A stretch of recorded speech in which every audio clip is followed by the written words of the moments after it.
ഈ വീഡിയോയിൽ പറയാൻ ഉദ്ദേശിക്കുന്നത് 2024 നടന്ന ഇലക്ഷൻ്റെ പൊളിറ്റിക്സോ അതിനു മുമ്പുള്ള പൊളിറ്റിക്സോ BJP പൊളിറ്റിക്സോ RSS പൊളിറ്റിക്സോ കോൺഗ്രസ് പൊളിറ്റിക്സോ ഒന്നുമല്ല. ഇത് ഇന്ത്യയുടെ പ്രധാനപ്പെട്ട ഒരു സോഷ്യോളജിക്കൽ മാറ്ററാണ്. അതായത് ഇന്ത്യയിൽ നമ്മൾ അംഗീകരിക്കുന്ന ഏകദേശം ലാംഗ്വേജുകളുടെ എണ്ണം എത്ര? അപ്പോൾ അതിൻ്റെയൊക്കെ എത്രയോ ഇരട്ടിയാണ് പ്രാദേശിക പല ഭാഷകളും ഉള്ളത്, അതേപോലെ കമ്മ്യൂണിറ്റികളുള്ളത്.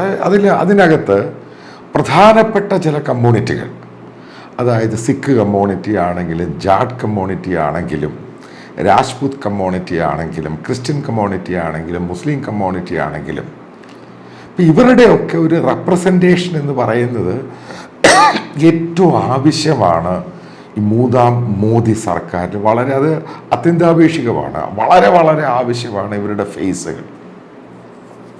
ഇപ്പം ഞാൻ അതുമായിട്ട് ബന്ധപ്പെട്ട ഒരു സംഭവം പറയാം. അതായത് ഏകദേശം 2-2.5 വർഷക്കാലം നീണ്ടു നിന്ന കർഷക സമരം, ഏകദേശം 12 റൗണ്ടാണ് ടോക്സ് നടത്തിയത്, ചർച്ചകൾ നടത്തിയത്. ഈ 12 റൗണ്ട് ചർച്ചകളിലും പങ്കെടുത്തേക്കുന്നത് ജൂനിയർ ലെവലിലുള്ള ജോയിൻറ്റ് സെക്രട്ടറിയും കൃഷി സെക്രട്ടറിയും ചില സന്ദർഭങ്ങളിൽ അഗ്രികൾച്ചർ മിനിസ്റ്ററും. ഈ റൗണ്ട് പല ടോക്സിനും ഇതെല്ലാം ഫെയിലിയർ ആയിപ്പോയി.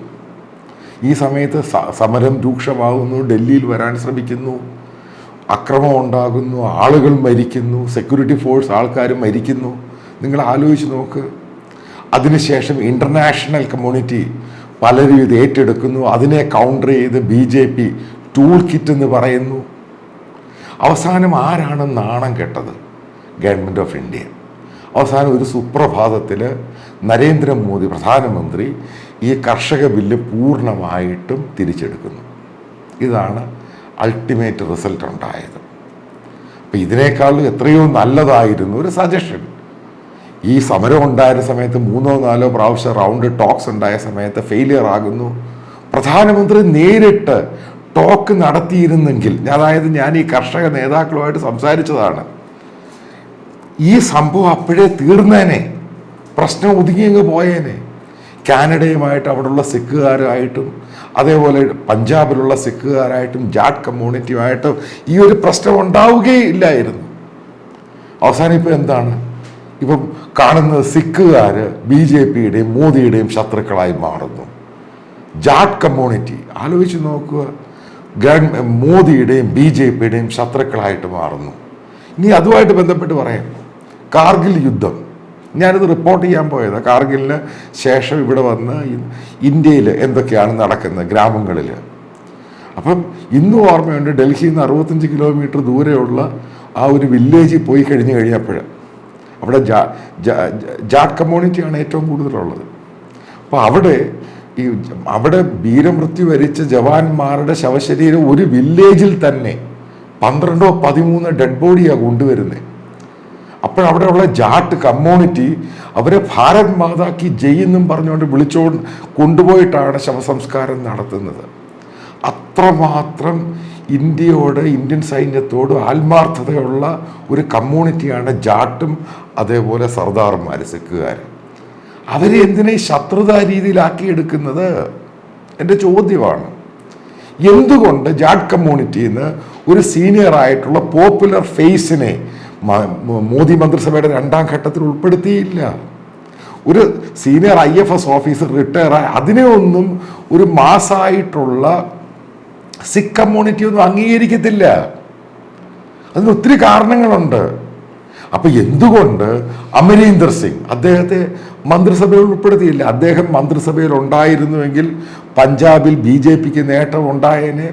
ഇതേപോലെ ടൂൾ കിറ്റ് ഇഷ്യൂയും ഈ കാനഡയിലെ സിഖുകാരുടെയും ബ്രിട്ടനിലെ സിഖുകാരുടെ ഇഷ്യൂ ഉണ്ടാവുകയില്ല. കാരണം അദ്ദേഹത്തിന് ഇത് സോർട്ട് ഔട്ട് ചെയ്യാൻ അറിയാം. അദ്ദേഹം ഒരു പൊളിറ്റിക്കൽ ലീഡറാണ്, ഒരു ബ്യൂറോക്രാറ്റ് വന്നിട്ടുള്ള പൊളിറ്റിക്കൽ ലീഡർ അല്ല. അതാണ് പലപ്പോഴും പൊളിറ്റിക്കൽ സൊല്യൂഷനാണ് ആവശ്യം, ബ്യൂറോക്രാറ്റിക് സൊല്യൂഷൻ അല്ല. ബ്യൂറോക്രാറ്റിക് സൊല്യൂഷനിൽ കൂടാണ് കർഷക സമരം അടിച്ചമർത്താൻ ഗവൺമെൻറ് ശ്രമിച്ചത്. അവിടെയാണ് ഇത് ഫെയിലിയർ ആയത്. അതായത് പലപ്പോഴും ഫോഴ്സിനെ ഉപയോഗിച്ചും ബ്യൂറോക്രസി ഉപയോഗിച്ചും നിങ്ങൾക്ക് സമരങ്ങൾ അടിച്ചൊതുക്കാൻ പറ്റില്ല.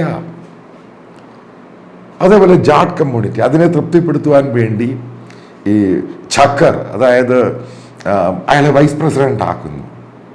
ഇവിടെ ബേസിക്കലി ഇഷ്യൂ ഉണ്ട്. ഹരിയാനയിൽ മുഖ്യമന്ത്രിയായിട്ട് നോൺ ജാട്ടിനെ ഖട്ടർ അയാൾ മുഖ്യമന്ത്രി ആക്കിയപ്പോൾ മുതലുണ്ടായ ഇഷ്യൂ ആണ്. അയാളാണെങ്കിൽ ഗുജർ കമ്മ്യൂണിറ്റിന്ന് ഈ പറയുന്ന ജാട്ടുകൾക്കെതിരെ ഭയങ്കര ഗെയിം കളിച്ചു. ഇതാണ് പ്രശ്നത്തിന് തുടക്കം. അത് എവിടൊക്കെയാണ് കയറി ഏറ്റിരിക്കുന്നത് എഫക്റ്റീവായിട്ട്. രാജസ്ഥാൻ്റെ ആ ഭാഗം ഹരിയാനയുമായിട്ടും ഡൽഹിയായിട്ട് ചേർന്ന ബോർഡർ മുഴുവനും കയറി അടിച്ചു. ഈസ്റ്റേൺ ഉത്തർപ്രദേശ് മുഴുവനും കയറി അടിച്ചു. ഇതൊക്കെ വിസിബിളാണ്. അപ്പം അതുകൊണ്ട് ആ കമ്മ്യൂണിറ്റിയിൽ നിന്ന് പോപ്പുലറായിട്ടുള്ള മറ്റോ ഏതെങ്കിലും പൊളിറ്റിക്കൽ പാർട്ടിയിലുള്ളവരെ വിളിച്ചു കൊണ്ടുവന്ന് നേതാവാക്കണം. ഇതാണ് ആവശ്യം. ഇതൊക്കെ ഞാൻ ഈ പറയുന്ന സജഷനാണ്. ഒരു കാരണവശാലും ഇന്ത്യയിലെ സിഖ് കമ്മ്യൂണിറ്റിയെയും ഒരു ശത്രുവായിട്ട് കാണാൻ പറ്റില്ല. ഇന്ത്യക്ക് വേണ്ടി ത്യാഗം കൊടുത്തവരാണ് സിഖുകാരും അതേപോലെ ജാട്ട് കമ്മ്യൂണിറ്റിയും. ജാട്ട് കമ്മ്യൂണിറ്റിയിൽ ഏറ്റവും കൂടുതൽ BJP-ക്കാരായിരുന്നു. കാരണം ബേസിക്കലി അവർക്ക് അങ്ങനെ ഈ പറയുന്ന BJP എന്നോ അങ്ങനെയൊന്നുമില്ല. അവർക്ക് അവിടുത്തെ ലോക്കൽ പൊളിറ്റിക്സും കർഷകരാണ് ഇവരധികവും. എനിക്കറിയാവുന്ന എത്രയോ ജാട്ടുകാരെയും സിഖുകാരെയും അറിയാം. ഇന്ത്യൻ സൈന്യത്തിൽ ജോലി ചെയ്യുന്നത് 1 രൂപ ശമ്പളത്തിനാണ്. 1 രൂപ ശമ്പളം വേണം. കാരണം അവർക്ക് സൈനിക ജോലി ചെയ്യുക എന്ന് പറയുന്നത് അവരുടെ കുടുംബപരമായിട്ട് അവരുടെ കമ്മ്യൂണിറ്റിയുടെയും അവരുടെ മതത്തിൻ്റെ ആവശ്യമാണ്. അപ്പം അങ്ങനെ സേവനം ചെയ്യുന്ന ആ കമ്മ്യൂണിറ്റിയെ വെറുപ്പിക്കേണ്ട ഒരു ആവശ്യവും ഇല്ലായിരുന്നു. എനിക്കറിയില്ല ആരാണ് BJP-യുടെയും മോദിക്കും ഗവൺമെൻറ്റിനും ഇതുമായിട്ട് ചേർന്ന് അഡ്വൈസ് കൊടുക്കുന്നതെന്ന്. പഞ്ചാബിൽ ഒറ്റ സീറ്റ് പോലും ജയിച്ചില്ല. എൻ്റെ കാര്യം എന്തുവാ? ജാട്ട് കമ്മ്യൂണിറ്റി ഇത്രമാത്രം ശത്രുതയിലോട്ടാണ് പോകുന്നത്. അതിൻ്റെ കാര്യം എന്താ? ഇനി അടുത്തൊരു പോയിന്റ്, ഞാൻ ഈ പറയുന്ന അമരീന്ദർ സിംഗ് എന്ന് പറയുന്നത് പഞ്ചാബിൻ്റെ മുൻ മുഖ്യമന്ത്രി, 3 പ്രാവശ്യം മുഖ്യമന്ത്രിയായിരുന്നു. അദ്ദേഹത്തിന് സിഖുകാരുമായിട്ടുള്ള പ്രശ്നങ്ങൾ പറഞ്ഞു തീർത്ത് അതിനകത്തൊരു പൊളിറ്റിക്കൽ സൊല്യൂഷൻ കൊണ്ടുവരാനും വിദേശത്തുള്ള സിഖുകാരെയും ഇന്ത്യയോട് അടുപ്പിക്കുവാൻ അദ്ദേഹത്തിന് സാധിക്കും. അത് പൊളിറ്റിക്കൽ സൊല്യൂഷനിൽ കൂടെ പറ്റുകയുള്ളൂ.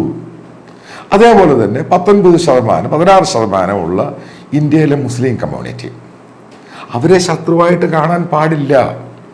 അവർക്ക് ഒരു പോപ്പുലർ ഫേസ് അതിനകത്ത് കൊടുക്കണം മന്ത്രിസഭയിൽ. എൻ്റെ അഭിപ്രായത്തിൽ ഗുലാം നബി ആസാദാണ് അതിന് പറ്റിയ ഒരാൾ. അദ്ദേഹം ഒരു പോപ്പുലർ ഫേസ് ആണ്, പാൻ ഇന്ത്യൻ ഫേസ് ആണ്. കാരണം ഈ പറയുന്ന നഖ്വി എന്ന് പറയുന്ന ആൾ ഷാനവാസ് എന്ന് പറയുന്നത് പോലെ അല്ല. അദ്ദേഹത്തിന് ഈ കാര്യങ്ങളൊക്കെ ഈ കമ്മ്യൂണിറ്റിയുമായിട്ട് കാര്യങ്ങൾ പറഞ്ഞ് വിശദീകരിച്ച് കാര്യങ്ങൾ നടത്താൻ അറിയാം. ഒന്നാമത് കാശ്മീരിയുമാണ്. കാരണം അദ്ദേഹം നല്ലൊരു ഓർഗനൈസറാണ്, നല്ല അഡ്മിനിസ്ട്രേറ്ററാണ്. ഇതൊക്കെ അദ്ദേഹം പ്രൂവ് ചെയ്തിട്ടുള്ളതാണ്. അപ്പം അതേപോലെയുള്ള ഒരാളെയും സിഖ് കമ്മ്യൂണിറ്റി ഇത് അമരീന്ദർ സിംഗിനെ, അതേപോലെ ജാട്ട് കമ്മ്യൂണിറ്റിയിൽ സീനിയറായിട്ടുള്ള മറ്റുള്ള പൊളിറ്റിക്കൽ പാർട്ടിയിലുള്ളവർ അവരെ കൊണ്ടുവന്ന് ഒരു ഈ 3ാം മോദി മന്ത്രിസഭയ്ക്ക് ഒരു ഫേസ് കൊടുക്കണം. ഒരു കമ്മ്യൂണിറ്റിയുമായിട്ട് പ്രശ്നത്തിന് പോകാൻ തയ്യാറാവരുത്. മുസ്ലിം കമ്മ്യൂണിറ്റിയിൽ പ്രശ്നമുണ്ടെന്നുണ്ടെങ്കിൽ അതിലെ ടെറർ ഗ്രൂപ്പിനെ അങ്ങ് മാറ്റി നിർത്തുക. അതാണ് ആവശ്യം. അല്ലാതെ ഇന്ത്യയായിട്ട് യോജിച്ച് പോകുന്ന ആൾക്കാരെ ഒരുമിച്ച് കൊണ്ടുപോകാൻ വേണ്ടി ഗുലാം നബി ആസാദ് നല്ലൊരു ചോയ്സാണ്. അതേപോലെ തന്നെ ഇന്ത്യയിലെ ക്രിസ്ത്യൻ കമ്മ്യൂണിറ്റി, അതായത് മണിപ്പൂർ കലാപം ഉണ്ടായപ്പോൾ അവിടെ പ്രശ്നമുണ്ടായിട്ട് പ്രധാനമന്ത്രി അവിടെ ഒരു പ്രാവശ്യമെങ്കിലും പോകാഞ്ഞത് കഷ്ടമായിപ്പോയി എന്നുള്ള കാര്യത്തിലാണ് ഞാൻ ഉറച്ചു നിൽക്കുന്നത്. കാരണം പ്രധാനമന്ത്രിയാണ് പോയിട്ട് അവിടെ പറയേണ്ടത്. കാരണം ഉദ്യോഗസ്ഥന്മാരും മറ്റുള്ള മന്ത്രിമാരും പോകുന്നത് പോലെയല്ല ഇന്ത്യൻ പ്രധാനമന്ത്രി പോയി കാര്യങ്ങൾ സംസാരിക്കുന്നത്. അതാണ് കർഷക സമരത്തിലും ഫെയിലിയർ ആയത്. അവസാനം മുഴുവനും വിഡ്രോ ചെയ്യേണ്ടി വന്നു. ഞാൻ പറഞ്ഞത് 2ാം മോദി മന്ത്രിസഭയിൽ ചില കാര്യമായിട്ട് ഫെയിലിയർ ഉണ്ടായി. ഈ കർഷക സമരമാണെങ്കിലും സിഖുകാരുടെ ഇഷ്യൂ ആണ്, ഇതൊക്കെ ഉണ്ടായി. നിങ്ങൾ മനസ്സിലാക്കേണ്ട ഒരു പോയിന്റ് ഉണ്ട്. സിഖുകാരുമായിട്ട് ബന്ധപ്പെട്ട ഇൻസർജൻസി, അമൃത്പാൽ സിംഗ് ആ ജയിലിനകത്ത് കിടന്ന് 2 പേർ അയാൾ ജയിച്ചിരിക്കുകയാണ്. അതായത് ഒരു കാരണവശാലും അത് കയ്യിൽ നിന്ന് വിട്ടുപോകാൻ ഇടവരരുത്. പഴയ പോലെയല്ല ഇന്നത്തെ സംഭവം. കാരണം ഗ്ലോബലായിട്ട് ഡിജിറ്റൽ വേൾഡാണ്. ഇപ്പം നിങ്ങളത് ടൂൾ കിറ്റുന്നു ആ കിറ്റെന്ന് ഈ കിറ്റെന്നൊക്കെ പറഞ്ഞു കഴിയുമ്പോഴും ഗ്ലോബലായിട്ടൊരു സെറ്റ് ബാക്ക് ഉണ്ടാകാൻ സാധ്യതയുണ്ട്. ഇതൊക്കെ മുൻകൂട്ടി കണ്ട് അത് സോർട്ട് ഔട്ട് ചെയ്ത് ടാക്കിൾ ചെയ്ത് മുന്നോട്ട് പോകുന്നതായിരിക്കണം മോദി മന്ത്രിസഭയിൽ ഏറ്റവും കൂടുതൽ ആവശ്യം. അതായത് ഒരു കമ്മ്യൂണിറ്റിയെയും മാറ്റി നിർത്തുക എന്നുള്ള തോന്നലുണ്ടാകരുത്. അപ്പം ആ തോന്നലുണ്ടായതിൻ്റെ പേരിലാണ്, അതായത് ലോക്കൽ ഇഷ്യൂസാണ്. അപ്പം അതിൻ്റെ കമ്മ്യൂണിറ്റിയുമായിട്ട് ബന്ധപ്പെട്ട ഇഷ്യൂസ് ഉണ്ട്. ഇപ്പം ദളിറ്റ്സിൻ്റെ ഇഷ്യൂ, ആ കമ്മ്യൂണിറ്റിയുമായിട്ട് ബന്ധപ്പെട്ട ഇഷ്യൂ ഉണ്ട്. കാരണം അവരുടെ കാര്യങ്ങൾ പറയുവാൻ അവരുടെ ഒരു ലോക്കൽ ലീഡർ മന്ത്രിസഭയിലുള്ളത് അത് അവർക്ക് ആവശ്യമാണ്. നിങ്ങളിപ്പോൾ ഒരു ബ്യൂറോക്രാറ്റിനെ കൊണ്ടുവന്ന് ഇരുത്തിക്കൊണ്ടൊന്നും ഈ കാര്യങ്ങൾ നടക്കുന്നത്. അതുകൊണ്ടാണ് പൊളിറ്റിക്സും ബ്യൂറോക്രസിയും ഈ പറയുന്ന ഫോഴ്സുമായിട്ട് ഏറ്റവും വലിയ വ്യത്യാസം. പൊളിറ്റിക്കൽ സൊല്യൂഷനാണ് ഇന്ത്യ എന്ന് പറഞ്ഞ ജനാധിപത്യ രാജ്യത്തിനും മോദി സർക്കാരിനും ഏറ്റവും നല്ല സൊല്യൂഷൻ ഉള്ളത്. അതിൽ കൂടെ മാത്രമാണ് പ്രോപ്പറായിട്ടൊരു ആൻസർ കിട്ടുന്നത്.